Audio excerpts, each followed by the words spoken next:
কিষানপুর নামক গ্রামে বাস করত শ্যামা আর লক্ষ্মী। এরা দুজনে হচ্ছে দুই চা, কিন্তু এদের সম্পর্ক দেখে মনেই হবে না এরা দুই চা। শ্যামা, কিরে শ্যামা, কোথায় গেলি? শ্যামা, একবার এদিকে আয় দেখি। শ্যামা, আরে গেলিটা কোথায়? কখন থেকে তোকে ডাকছি। শ্যামা, এদিকে আয় একবার। আরে মেয়েটা যে কোথায় গেল? সকাল থেকেই তো ওর সারা শব্দ কিছুই পাচ্ছি না। ঘরে কি নেই নাকি? আকাশে কেমন মেঘ করেছে, ঝোড়ো হাওয়া বইছে। মেয়েটা এখন আবার কোথায় গেল দেখি তো। বাইরেও তো দেখতে পাচ্ছি না। কোথায় যে যায় আমাকে বলেও যায় না। শ্যামা, শ্যামা, কোথায় গেলি? আরে, সকাল সকাল কি হলো কি লক্ষ্মী? তো আমি দেখতে পারছি তুমি অনেকক্ষণ থেকে ছোট বউকে হাঁক ডাক পারছো। কি হয়েছে কি? এমনিতেই তো নিজের জাকে মেয়ে করে রেখে দিয়েছো, তারপরে আবার আজকাল দেখতে পাচ্ছি তুমি ছোট বউকে খুব চোখে হারাচ্ছ। কি ব্যাপারটা? ছোট বউকে তো তুমি কোনো কাজ করতেই দাও না, সংসারের যাবতীয় যত কাজ সব নিজের কাঁধের উপরেই তুলে নিয়েছো। তাহলে এত হাঁক ডাক পারছো কেন সকালবেলা? আরে না, তার জন্য না। আমি শ্যামাকে ডাকছিলাম, সকাল থেকে ওকে দেখতে পাচ্ছি না। আর দেখো না, ওর তো আবার ঠান্ডা লাগার ধাত রয়েছে। তারপরে আবার মেঘ করেছে, এত ঝোড়ো হাওয়া বইছে। কোথায় যে গেল মেয়েটা, আমি সেটাই ভাবছি। মাঝে মধ্যে যে ওর কি হয়, কোথায় কোথায় চলে যায় আমাকে বলেও যায় না। আমি ভাবছিলাম হয়তো ঘরের মধ্যেই রয়েছে, কিন্তু এতবার হাঁকডাক করছি, ঘরে থাকলে তো ঘর থেকে বেরিয়ে আসতো বলো। ঘরে সে নেই। আরে হ্যাঁ গো, মেয়েটার তো কেউই নেই সাতকুলে। তাহলে জায়ের মতো দেখলে হবে ওকে? ওকে তো নিজের মেয়ের মতনই রাখতে হবে বলো। আর ও তো আমার থেকে ছোট। শোনো, আর অত কথা বাড়িয়ে লাভ নেই বুঝলে। তুমি একটু ঘরে থাকো, আমি দেখে আসি ও আবার কোথায় গেল। ঘর ফাঁকা করে কোথাও যেও না বুঝলে, আমি দেখে আসছি। হায় ভগবান, এই বউকে নিয়ে যে কি করি আমি। আজকাল যায় যায় মুখ দেখা দেখি থাকে না। আর আমাদের ঘরে দেখো, যায় যায় এত মেল, যেন যা নয়, দুই বোন বা দুই মায়ের পেটের বোন। গায়ের রং কালো হওয়ায় জন্মের সময়ই শ্যামার মা ভালোবেসে শ্যামার নাম রেখেছিল শ্যামা। শ্যামা মাঝে মধ্যেই মনমরা থাকে।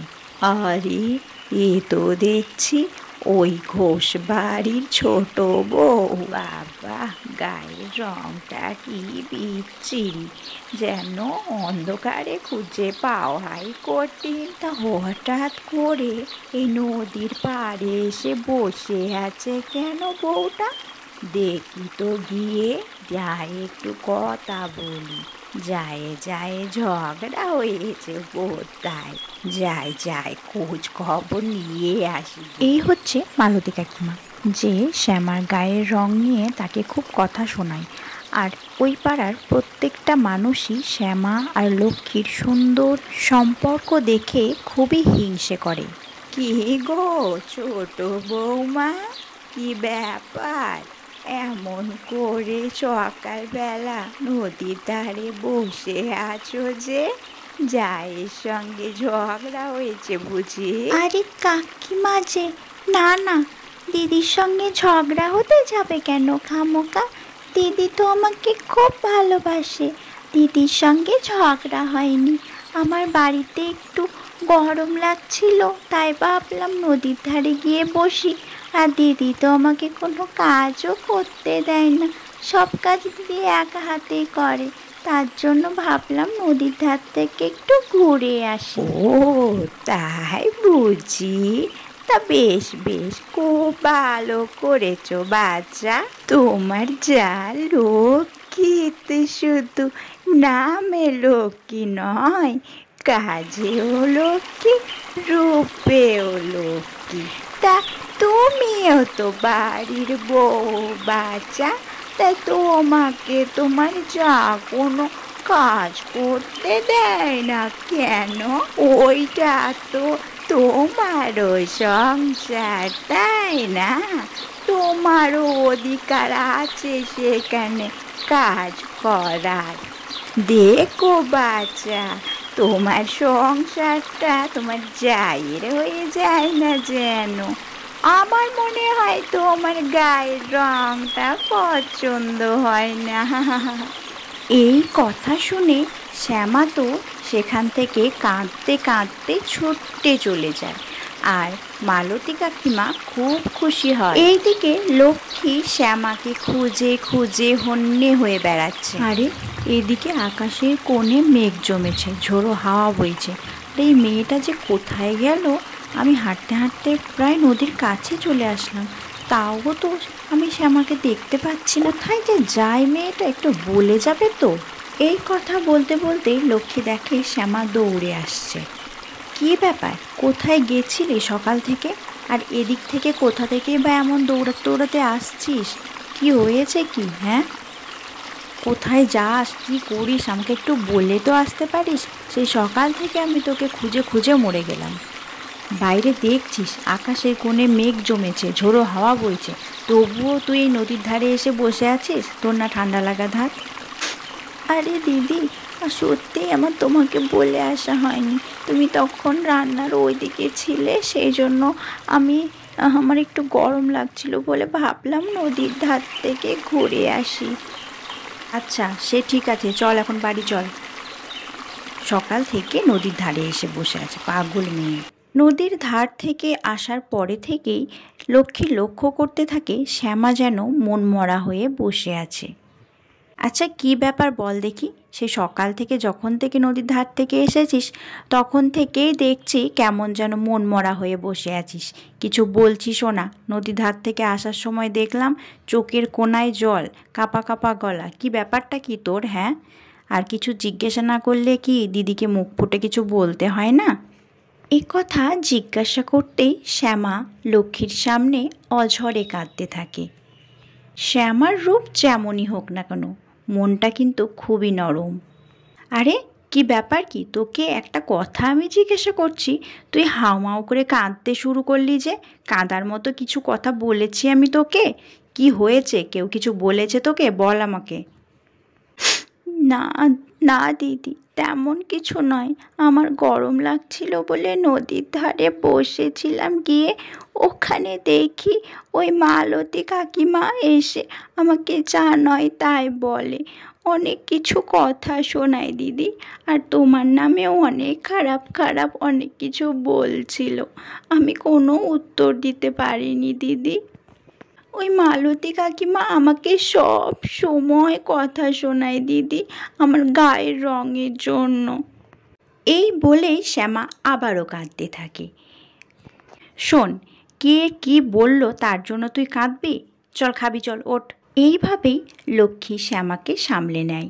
তারপর তারা চারজনের খুশি পরিবারে একসঙ্গে খেতে বসে। আরে বৌদি, আজকে রান্নাটা তো পুরো ফাটাফাটি হয়েছে গো। বাড়িতে শ্যামা আর লক্ষ্মী দুই জায়ে আনন্দে সংসার করত, আর এদিকে রতন আর জিতন দুই ভাই চাষবাসের কাজ করত।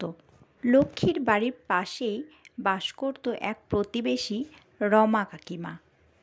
সেই রমা কাকিমার ছিল দুই বউ। তারা সব সময় কিছু না কিছু ব্যাপারে ঝগড়া করতেই থাকতো। আর এদিকে লক্ষ্মী আর শ্যামার সুখভাব দেখে রমা কাকিমার খুবই হিংসে হতো। রমা কাকিমা প্রায়ই লক্ষ্মীর বাড়িতে এসে লক্ষ্মীর কান ভাঙানোর চেষ্টা করত। যেহেতু তার দুই বৌমা সারা দিন ঝগড়া ঝামেলা করে, শাশুড়ি মা থাকার সত্ত্বেও ভালো বুদ্ধি দিলেও নেয় না। আর এদিকে শ্যামা আর লক্ষ্মীর শাশুড়ি না থাকা সত্ত্বেও তাদের দুজনের মধ্যে খুবই সদ্ভাব। তারা যেন দুই জা নয়, দুই বোন, এমনভাবেই তারা থাকতো। এটা দেখেই পাড়ার সকলের এবং রমা কাকিমার খুব হিংসে হতো।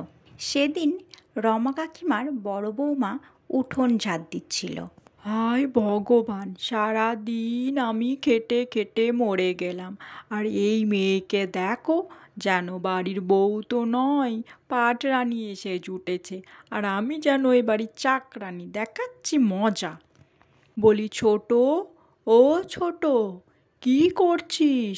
যদি তোর মুখে রং চং মাখা শেষ হয়ে থাকে তাহলে আয় একটু আমার হাতে হাতে কাজ করে দেখে। কি বলছো কি দিদি? আমি কাজ করব? জানো আমি মুখে কত দামি দামি ক্রিম লাগাই। ওই সব ক্রিমের নামও তুমি কোনোদিনও শোনোনি জানো? ওসব ধুলো গুঁড়োতে কাজ আমি করতে পারবো না বাবা। হ্যাঁ, তা পারবি কেন? সংসারটা তো শুধু আমারই, তাই না? আমার তো আর কষ্ট হয় না কাজ করতে। এক কাজ কর বরং, তোর বরকে বল একটা চাকরানি রেখে দেবে। আমি কতদিন এভাবে সংসারটা টানবো? তুই সারাদিনে একটাও সংসারের কাজ করিস না, আর এরা কেউ তোকে কিচ্ছু বলে না। সারাদিন আমি কাজ করে করে মরে যাই। তোর বরকে বল একটা চাকরানি রেখে দেবে, বুঝলি? সারাদিন কাজ করব আমি, তারপরে আবার আমার নামই হয় আমি সারাদিন নাকি ঝগড়া করি। হ্যাঁ দিদি, ঝগড়া তো তুমি করোই। আর শোনো, যতদিন বেঁচে আছো ততদিন অন্তত কাজ করে দাও, তারপর না হয় আমি করব। কি বললি? কি বললি তুই? হ্যাঁ, তোর এত বড় কথা? হ্যাঁ, দাঁড়া। আরে কি হয়েছে কি? হ্যাঁ, তোমাদের সারা দিন খালি ঝগড়া ঝগড়া লেগেই থাকে। কি ব্যাপারটা কি? এমন চিৎকার চেঁচামেচি করছো তোমরা দুজনে যেন বাড়ির ছাদে কাকই না বসতে পারে। হে ভগবান, আমি কোন বাড়ির মেয়ে নিয়ে চলে এসেছি গো ভগবান! বাড়ির পাশে দুই বউকে দেখো গিয়ে, এমনভাবে থাকে যেন দুই যা নয় গো, দুই বোন। ওদের তো শাশুড়িও নেই। আর আমার এখানে পোড়া কপাল, এমন মেয়ে জুটেছে সব, বাড়িতে কান পাততে দেয়নি বাবু। আর যদি তোমাদের একদিনও ঝগড়া করতে আমি দেখেছি, দুজনকে ঘাত ধরে বাড়ি থেকে বের করে দিব, এই আমি বলে গেলাম। দুজনের কেউই তো কম চাও নে বাপু, একজন একটু বেশি কাজ করলে কি ক্ষতি গেল? এই বলে রমা ওখান থেকে চলে যায় আর বসে বসে ভাবতে থাকে যে সে কি করবে। রমার প্রচণ্ড হিংসে হচ্ছিল শ্যামা আর লক্ষ্মীর প্রতি, তাই সে ভাবলো তার ঘরে যেমন এরকম ঝগড়া হচ্ছে, সে রমা আর লক্ষ্মীর মধ্যেও ঝগড়া লাগাবে। আর এইদিকে লক্ষ্মী শ্যামাকে ভীষণ ভালোবাসতো। লক্ষ্মী সব সময় শ্যামাকে চোখে হারাতো। লক্ষ্মী শ্যামাকে নিজের জানা, একবারে নিজের বোনের মতো ভালোবাসতো। কি ব্যাপার রে, তখন থেকে দেখছি তুই ঘরের মধ্যেই বসে আছিস, আমি বাইরে বসে আছি একা একা, তোকে কখন থেকে ডাকছি তুই শুনতে পাচ্ছিস না? আর মুখ চোখের কি হাল করে রেখেছিস? হ্যাঁ, যা গিয়ে মুখটা ধুয়ে আয় আর একটু ক্রিম ট্রিম লাগা তো। দিদি, সত্যি দিদি, তোমার মতো আমাকে কেউ ভালোবাসে না। আর যদি আমার মা বাবা থাকতো, হয়তো আমার মা বাবাও তোমার মতো আমায় ভালোবাসতো না। যখন আমার মা বেঁচে ছিল তখনও আমি এত ভালোবাসা পাইনি। এই কথা বলতে বলতেই বাইরে থেকে কার যেন একটা গলা শোনা যায়। সেই গলা শুনেই লক্ষ্মী বাইরে চলে আসে। লক্ষ্মী বাইরে গিয়ে দেখে রমা কাকিমা এসেছে। এদিকে অঝরে বৃষ্টি হচ্ছে, তাও সেই বৃষ্টিতে ভিজতে ভিজতে রমা কাকিমা চলে এসেছে। আরে রমা কাকিমা যে, কি ব্যাপার কাকিমা, এত বৃষ্টির মধ্যে ভিজতে ভিজতে চলে এসেছো? খুব দরকার কিছু ছিল? অনেক কদিন হয়ে গেল আসোও তো নিয়ে আমাদের বাড়ি।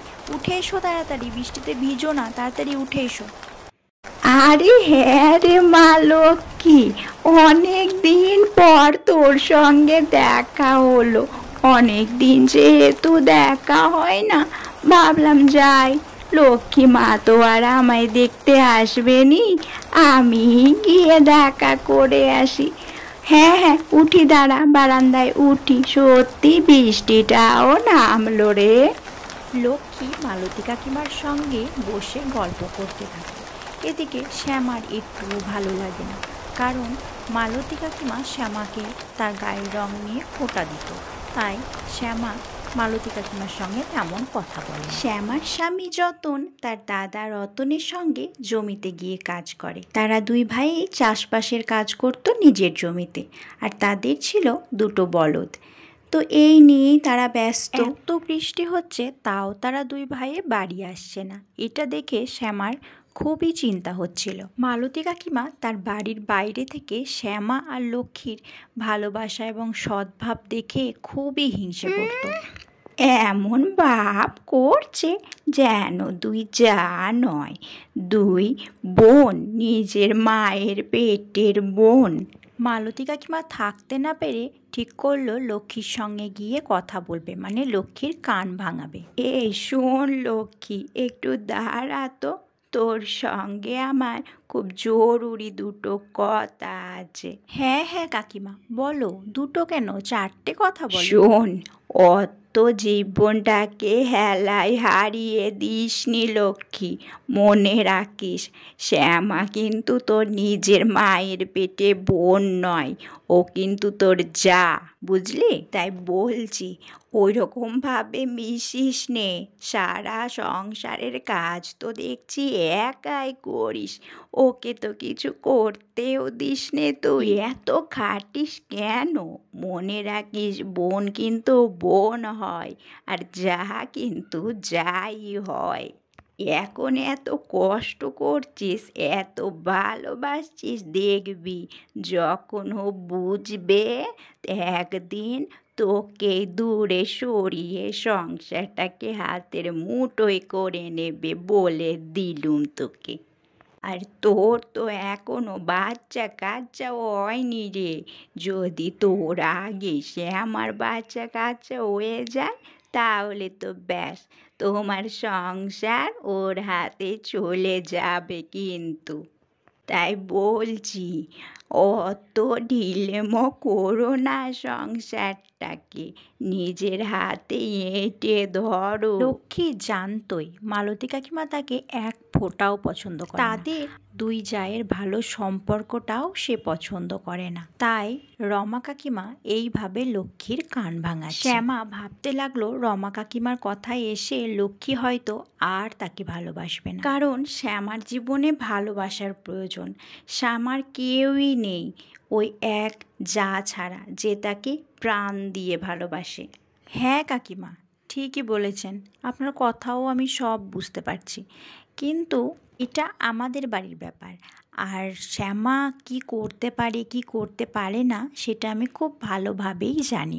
আর শ্যামা যদি নিজের হাতে সংসারটা নিয়েও নেয় তাতেও আমার কিছু যায় আসে না, কারণ আমি তো চাই ও বড় হোক।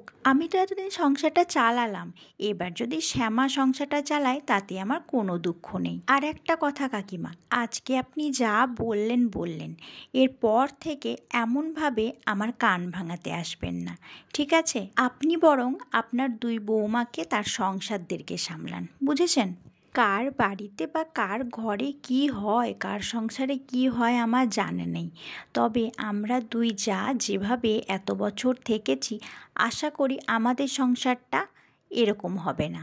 আমি শ্যামাকে চিনি কাকিমা, তাই আপনি আমাকে শ্যামাকে চেনাতে আসবেন না, দয়া করে আমার সংসারে এইভাবে নাক গলাতে আসবেন না। শ্যামাকে হাতে করে আমি এ বাড়ির বউ করে নিয়ে এসেছিলাম, তাই জানি শ্যামা কেমন, আর শ্যামা আমাকে কতটা ভালোবাসে, শ্যামা এই সংসারকে কতটা নিজের হাতে। আর ওর গায়ের রং নিয়েও অনেকে অনেক কিছু কথা বলে, তবে আমাদের কোনো সমস্যা নেই। ভালো সম্পর্ক নিয়ে যদি আমাদের বাড়ি আসতে পারেন তাহলে আসবেন, নইলে আমাদের বাড়ি আসার আপনার দরকার নেই। হ্যাঁ হ্যাঁ, তুই যা নদীতে, আমার কথা মিলিয়ে নিস। আর আমি তোর বাড়িতে থাকবো বলে আসিনি, তোকে দেখতে ইচ্ছে করছিল তাই এসেছিলাম। এই দেখ আমিও চলে গেলুম, বুঝলি? মুখের উপরে এমন করে না বললেও পারতিস। দূর থেকে শ্যামার এইসব কথা শুনে মনটা ভারী হয়ে গেল। শ্যামা আফসোস করতে থাকলো, 2 মিনিটের জন্য হলেও সে তার দিদিকে ভুল বুঝছিল। শ্যামা ভাবতে থাকলো এই দুনিয়াতে এমন কেউ নেই যে তাকে তার জায়ের মতো ভালোবাসতে পারে। কোনো বড় জাও যে এতটা পরিমাণ তার ছোট জাকে ভালোবাসতে পারে, এটা শ্যামা কোনো দিনও অনুভব করতেও পারেনি। উপরন্তু শ্যামার রূপে তো কিছুই নেই। গায়ের রং এমন কালো যে অন্ধকারে দাঁড়িয়ে থাকলেও কেউ খুঁজে পাবে না। এত কিছুর পরেও লক্ষ্মী শ্যামাকে এত আপন করে নেয়, এত ভালোবাসে। সেদিন লক্ষ্মী যখন নদী থেকে ফিরল, তখন শ্যামা লক্ষ্মীকে আবারও জাপটে জড়িয়ে ধরে তার কাঁদতে থাকলো। দিদি, আমাকে ক্ষমা করে দিও। তোমার আর তোমার পিসির কথাগুলো আমি দূর থেকে শুনছিলাম।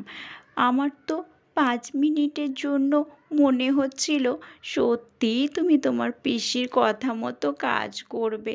আমি তোমাকে ভুল বুঝেছিলাম। দিদি, আমাকে ক্ষমা করে দিও দিদি। তুমি সত্যি দিদি, পৃথিবীতে এমন আর একজনও কেউ নেই যে তোমার মতো আমাকে ভালোবাসতে পারে। হয়তো আমার স্বামীও তোমার মতো আমায় ভালোবাসে না। শ্যামা আর লক্ষ্মীর সম্পর্ক দেখেই অনেকেরই দুই জায়ের সম্পর্কের ভুল ধারণা ভেঙে যায়। এই গল্প থেকে আমরা এটাই শিখি, হিংসা মানুষের জীবনকে ধ্বংস করে দেয়।